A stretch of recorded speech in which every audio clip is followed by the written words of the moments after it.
আনুমানিক কত সমর্থক, কত মানুষ আজ ব্রিগেডে এসেছিলেন? কোন সংখ্যা বিজেপি এই মুহূর্তে? আমাদের যেটা দেখছেন 10 লক্ষ।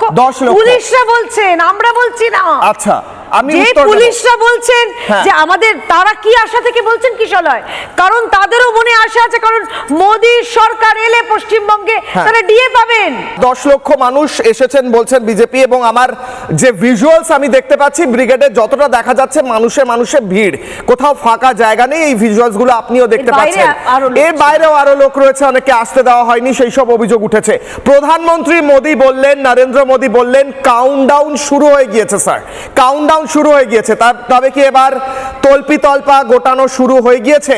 নবান্নে ভিড় দেখে নবান্নের 14 তলা কি কোথাও একটা মনে হচ্ছে যে এবার হয়তো যাওয়ার সময় এসেছে? 1998 থেকে তৃণমূলের কিন্তু 21শে জুলাইতে কন্টিনিউ ভিড় হয়েছে, কিন্তু ভোট ব্যাংকে এসে কিন্তু সরকারে এসছে 2011 সালে। সিপিএম 2011 সালে ব্রিগেড করলো, প্রচুর মাত্রায় ভিড় এলো, কিন্তু তারপর সে চলে গেল।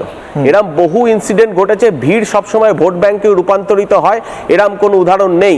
যারা মনে করে quantity is not the matter, quality matter. এই মুহূর্তে আপনাকে কোয়ান্টিটির ওপর যদি আপনি ভরসা করেন যে শুধু এই ব্রিগেডটা ভিড় হয়েছে বলে সরকারে ভিড় হয়েছে মেনে নিচ্ছেন, মানে এটা অস্বীকার করার জায়গা নেই।